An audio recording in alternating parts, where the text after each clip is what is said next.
नमस्कार दोस्तों। एक बहुत ही व्यंग्यात्मक कहानी लेकर के आए हैं हमारी परीक्षा व्यवस्था पर। एक छात्र था, नाम था उसका उम्मीदवार। वैसे तो भारत का नागरिक था, लेकिन उसका परमानेंट एड्रेस परीक्षा के केंद्र से कोर्ट के चक्कर तक फैला हुआ था। उम्मीदवार का जीवन बड़ा ही सीधा साधा। सुबह उठो, चाय पियो, रट्टा मारो, भगवान से प्रार्थना करो कि इस बार पेपर लीक करने वाले भैया को पुलिस थोड़ी देर से पकड़े, कम से कम परीक्षा तो पूरी हो जाए।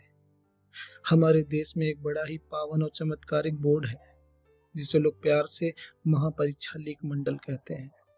इस मंडल का मुख्य उद्देश्य काम परीक्षा करवाना नहीं, बल्कि यह देखना है कि देश में युवाओं का धैर्य कितना है। एक दिन उम्मीदवार अपनी सालों की तपस्या, आंखों के नीचे काले घेरे और लाइब्रेरी की उधारी लेकर परीक्षा हॉल में बैठा। पेपर सामने से आया। उसने पहला सवाल पढ़ा ही था कि अचानक कमरे का दरवाजा खुला। बाहर से सरकारी अफसर आए, जिनके चेहरे पर वैसी ही मासूमियत थी जैसे दूध पीने वाली बिल्ली के चेहरे पर होती है। उन्होंने बड़े प्यार से माइक पकड़ा और बोले, भाइयों और बहनों, अत्यंत हर्ष के साथ सूचित किया जा रहा है कि आप सभी की मेहनत का एक बार फिर लंग लाई है। हमारा पेपर हमसे पहले ही ज्यादा डिजिटल हो गया और तेज भी निकला। वो परीक्षा हाल में पहुंचने से पहले ही टेलीग्राम के वीआईपी ग्रुप में 150 में बिक करके हाउसफुल हो चुका है।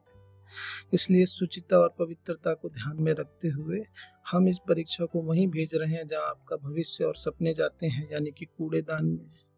टाटा बाय बाय, खत्म। उम्मीदवार ने माथा पीट लिया। यह कोई पहली बार नहीं था। कभी देश के सामने सबसे बड़े डॉक्टर बनने वाली नीट लीला होती है, तो कभी प्रोफेसर बनने वाली नेट परीक्षा। अगले ही दिन नेट खत्म। राज्यों का पूछिए ही मत।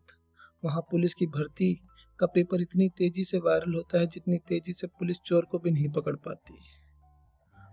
अब आप सोच रहे होंगे, इससे पीछे कौन सा बड़ा रॉकेट साइंस है।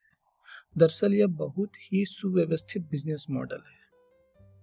पहले सरकारें खुद परीक्षा कराती थी, लेकिन फिर उन्हें लगा कि सरकारी काम में मजा नहीं आ रहा, कमीशन खोरी नहीं हो पा रही, बहुत पैसा लग रहा है, तो उन्होंने आउटसोर्सिंग का आविष्कार किया।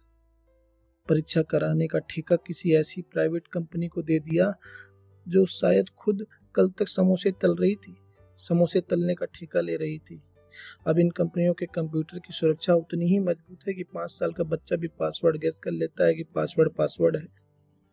ऊपर से आते हैं हमारे साल्वर गैंग के चतुर वैज्ञानिक।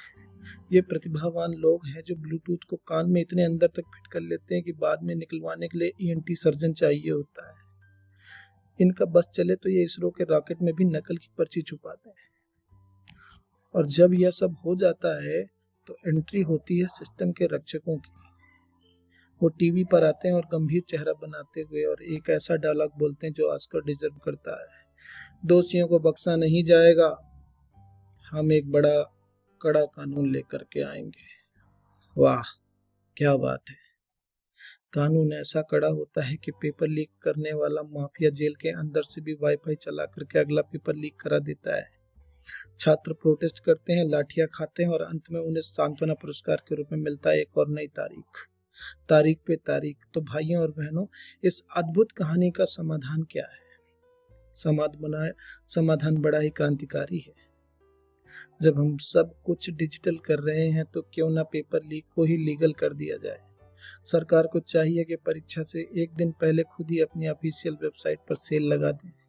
जो सबसे ज्यादा बोली लगाएगा नौकरी उसकी। कम से कम बेचारे गरीब छात्रों का फॉर्म भरने का और बस का किराया तो बचेगा।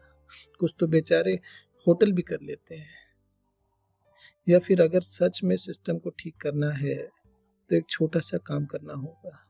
ये जो जस्ट इन टाइम प्रिंटिंग की बातें होती हैं ना, कि परीक्षा से आधा घंटा पहले पेपर प्रिंट हो, इसे सच में लागू करना पड़ेगा। कंपनियों को ठेका देना बंद करके मिलिट्री ग्रेड साइबर सिक्योरिटी लानी होगी और सबसे बड़ी बात, कड़े कानून की फाइल पर लगी धूल को हटाकर इन माफियाओं की प्रॉपर्टी पर बुलडोजर चलाना पड़ेगा। लेकिन तब तक के लिए हे उम्मीदवार, तुम तैयारी जारी रखो। क्या पता अगली बार पेपर लीक होने से पहले तुम्हारी किस्मत का ताला लीक हो जाए। तब तक के लिए तारीख पर तारीख का आनंद लीजिए और बोलते रहिए सब चंगा से।